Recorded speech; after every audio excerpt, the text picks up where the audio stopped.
Hi, everyone. This is Health Coach Nancy, and I have the honor and privilege of introducing you to my friend, Alison Tomlinson. Alison has an amazing story of how she restored her health through prayer, persistence, supplementation, and proper nutrition.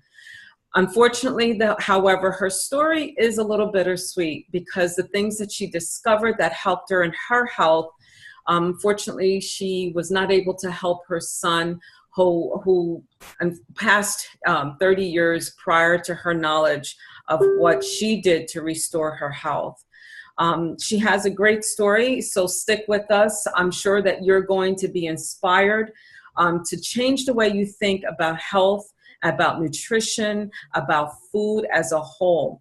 At the end of the video, you will see links to websites that you can avail yourself to get to know Alison a little bit better. She did write this book called I'm Sorry, Oliver. And I'm sure you guys can see that. And it is a novel. And I have to say that I have not read a novel in quite some time. And this novel was a great way to start reading novels again. It is based upon her true story. The characters are fictional. However, the medical process that she went through, that she indicates in the book, is really very much equal to her story. So Alison, thank you so much for joining us today, and we're delighted that you're with us. And so thank you very much, Nancy. You're very welcome. What I want to do is, Alison, just start from the beginning. I know that you had health issues as a young child, and just kind of going over briefly what you were experiencing as a young child. Okay, thank you very much. As a child, I was just the sickly child. I was the one who was always sick. I had severe asthma. I never had the energy that the rest of the world had. I could never keep up with the rest of the world. I was not good at running and playing games and doing what everybody else did.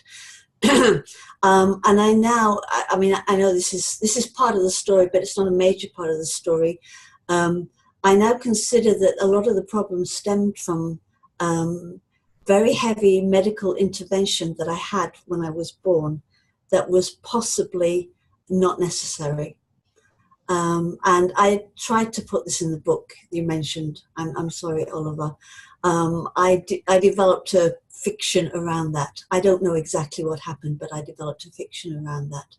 So as far as I was concerned, I was just the sick child. I would always be a sick person. I would always be behind other people. I'd just drawn the short straw. That was it.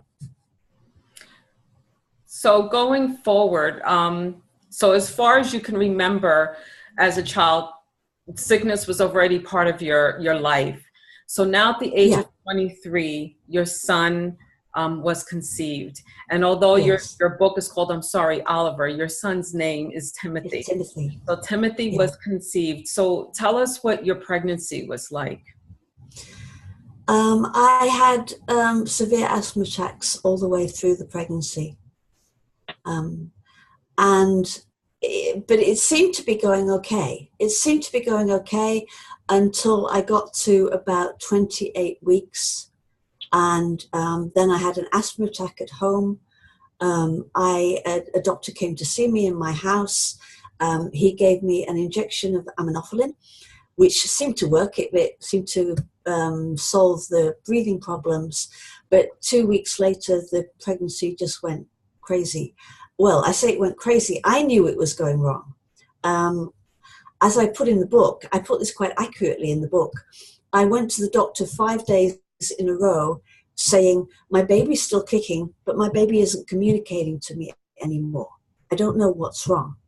And after 5 days, the doctor listened to the baby with the sonic aid, listened to the heartbeat, and said it was very fast and sent me directly into the hospital. I don't know, do you want me to continue with the hospital story? Sure, why not? I mean, it's okay.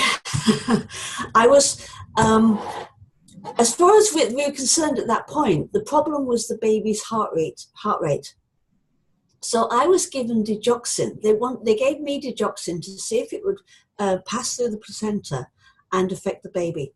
And for a few days that seemed to work. And then it started to go wrong again. So I was transferred to the London hospital, to a bigger hospital. You'll gather I'm British, right? I was in London at the time. So I was transferred to the London hospital.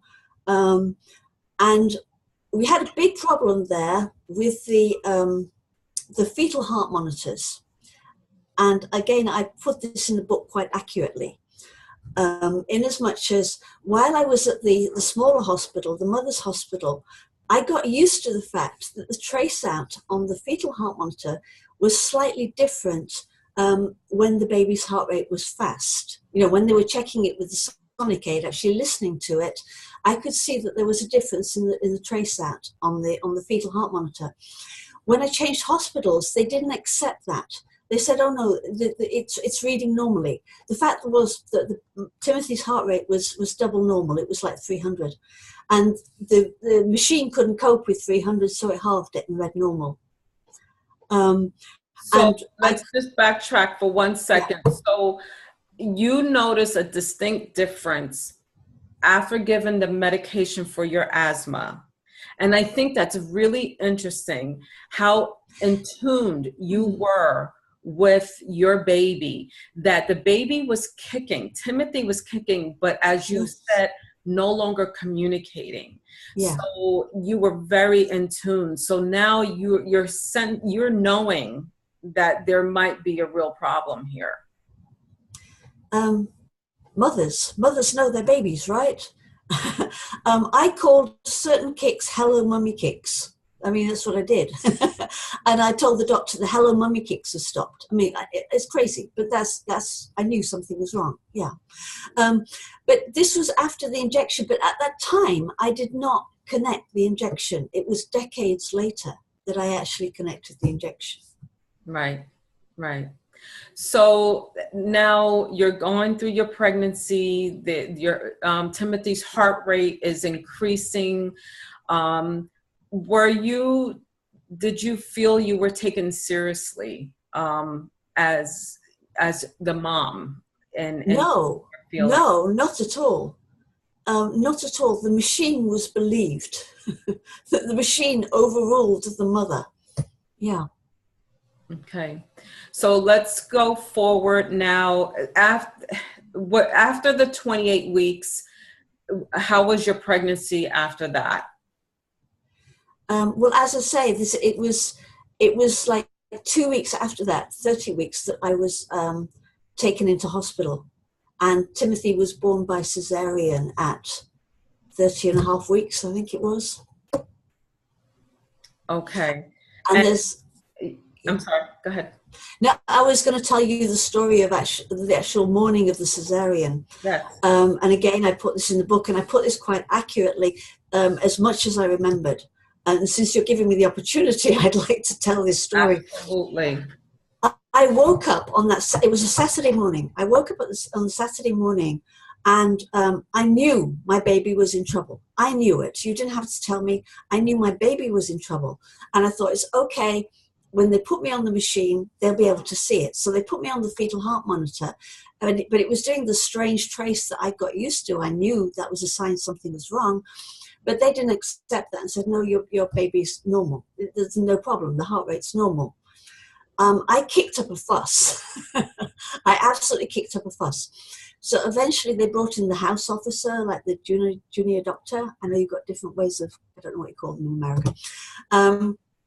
The house officer came in, and he tried to calm me down. Everything's all right. Stop worrying. Your baby is fine. My baby is not fine. There is something wrong with my baby. After about half an hour, he got the sonic aid, and actually, because I asked him to, I said, look, don't trust the machine. Get the sonic aid where you can actually hear the heartbeat yourself and listen. And he said, okay, he would humor me. So he went and got the sonic aid, and he listened himself. And he didn't say anything. He just went quiet. And then he paused, and then he listened again. And then he just walked out of the room. He never explained anything. And a few minutes later, the consultant walked in. Now, this is a Saturday morning. The consultant, the senior doctor, does not normally come and see you on Saturday mornings. He walked in, he picked up the Sonicade and listened and said, yes, we have a problem. We're going to have to do an emergency cesarean. And I said, well, it's a good job I kicked up a stink then, isn't it? It's a good job I made a fuss, because nobody was believing me. And his words, as far as I remember, and I put this in the book, these are the only words that are actually exactly what I remember, were nonsense, there's a problem, we spotted it, we're going to do something about it.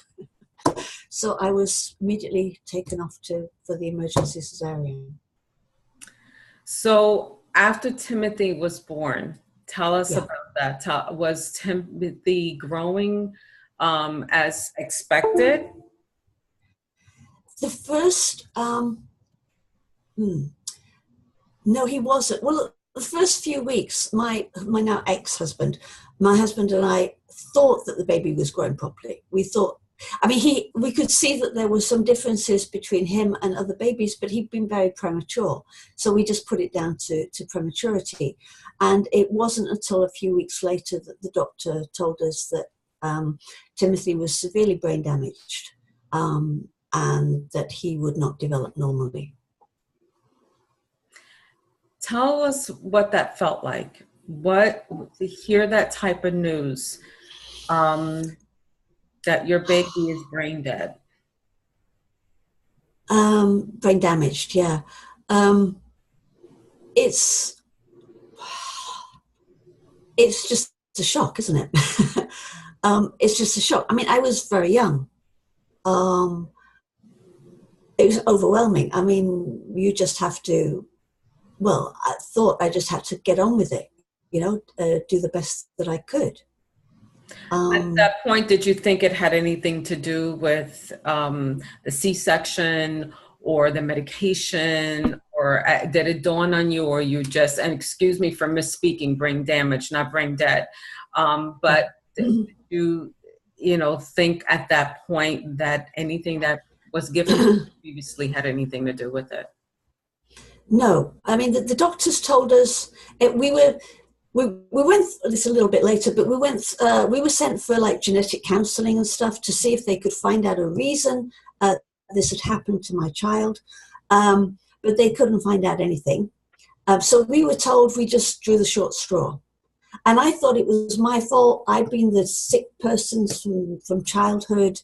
It seemed normal it seemed sensible to me, or explicable to me, that I had produced a sick child because I was a sick person. It was decades later I actually looked into the effect of the injection of aminophylline that I had 2 weeks before the pregnancy went wrong.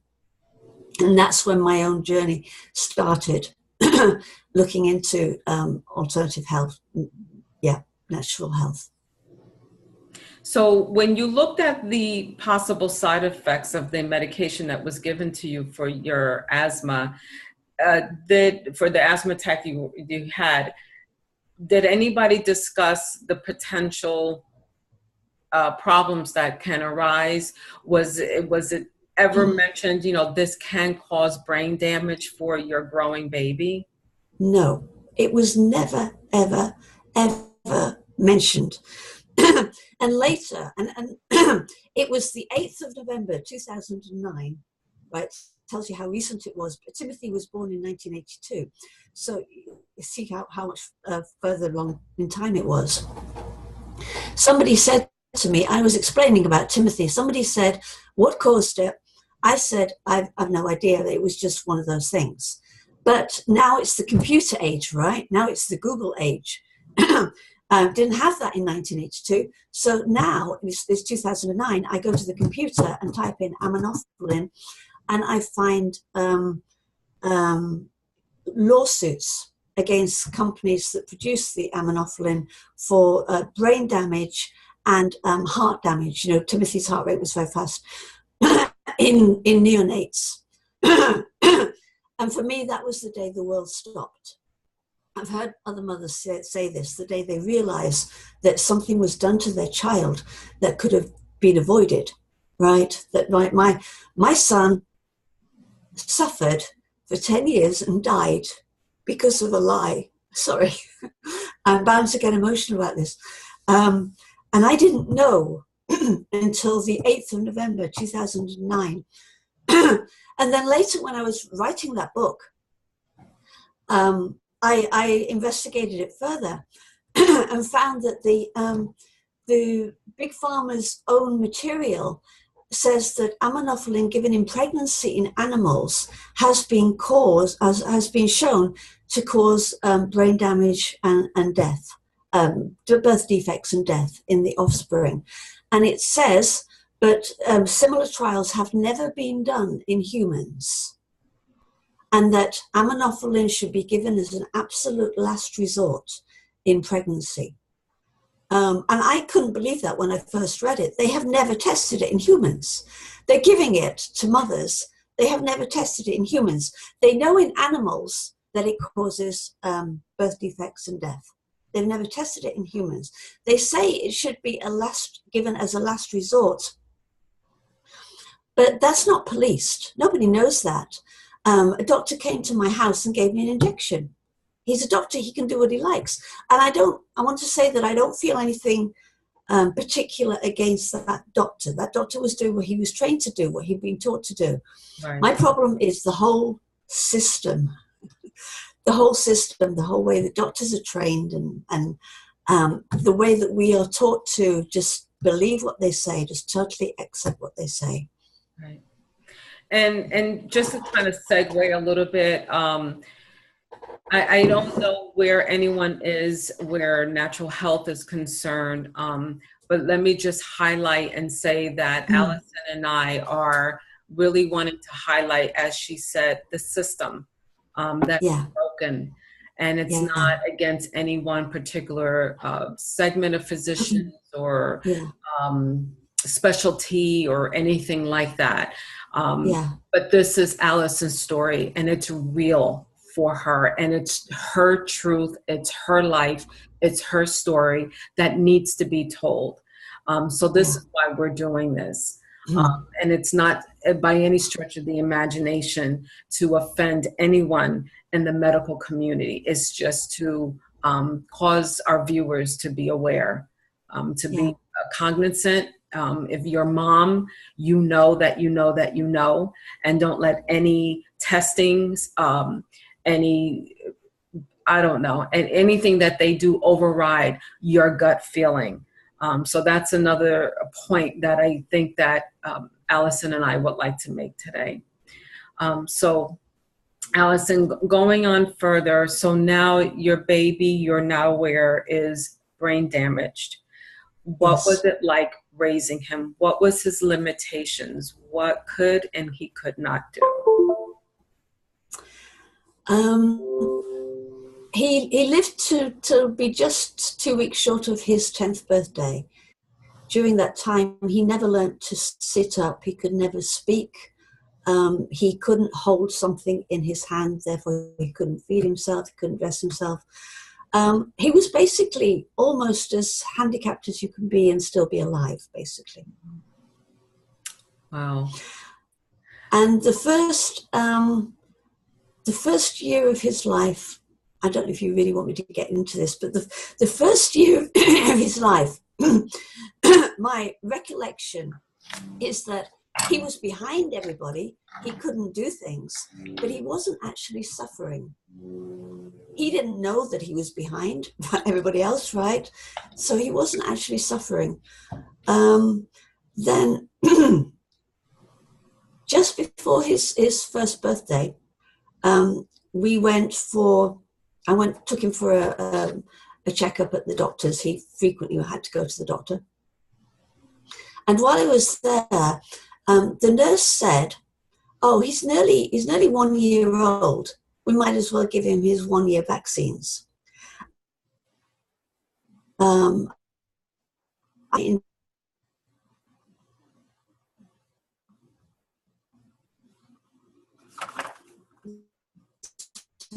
Connection is unstable. Are you still with me? Hello? Yeah, I'm still here. Isn't that interesting? Isn't it? I've lost you. Nancy? Yes, I'm here. You can hear me? I don't know. Okay. I'm here. Okay. I lost you. I couldn't see you. I couldn't hear you. I couldn't anything. Okay. Yeah, same here, but you're gonna have to edit that bit. It's okay. Shall I go back a little bit? I was saying I went to that the doctors suggested vaccine. That's the part we got to. Okay, actually it was the nurse, and she didn't suggest the vaccine. I turned round as she was saying this. She had the needle in his arm, and I'm thinking, but he's not nearly one. He was born 9.5 weeks early. He's a good couple of months short of his first birthday. But you know, I had given my child over to the medical profession, God forgive me, right? So I didn't complain. That's what they do. They give him the injections. 3 weeks before his first birthday, he had his first sudden violent asthma attack. There had been even though I was asthmatic, there had been no trace of asthma before that day, and it just hit really, really badly. Rushed into Great Ormond Street in London, and from that moment on, he spent the rest of his life being rushed into hospital with severe asthma attacks. And about the same time, he also developed grand mal seizures. And he was on medication for that. The medication did work. But, you know, I can't put all the pieces together now. It's like I'm looking back with different eyes. But it's a long time ago, and it was like 10 years of hell. It was 10 years of hell. After 3 years, Timothy was taken into a handicapped children's home. I mean, he was more than a 24-hour job. We tried all kinds of respite care and things before he was actually taken into the handicapped children's home. The two best well-known respite carers working together could not cope with him, right? Okay, so there's no way I could do it. I just couldn't do it. So he was taken into a home where he lived for the next nearly 7 years before he died. So, what was your health going? You had health issues early on. You are now caring for your son who needs you all the time, who's completely dependent upon you. Timothy, and that had to have caused a lot of stress. You had no other choice but to put Timothy in a children's home. But so what was going on with your health? Was it steadily declining? I was just totally exhausted. I mean, I could hardly get out of bed. I mean, chronic fatigue, which, I mean, I'd been a little bit that way inclined beforehand, but then the chronic fatigue totally hit and just stayed for years and years and years and years. Yeah. So let's kind of go to when Timothy passed. So Timothy passes on, and do you want to talk about that? Do you want to talk about, were you there? The emotion that he evoked within you, was it anger? Was it to a certain degree, maybe relief? I don't want to put any words in your mouth, but if you want to talk about it, fine. If not, that's fine. Okay. Well, this is where I really have to talk about God, because my experience was God took me through the whole thing. About a year, or maybe less than before Timothy died, I'm going to get emotional, I'm sorry.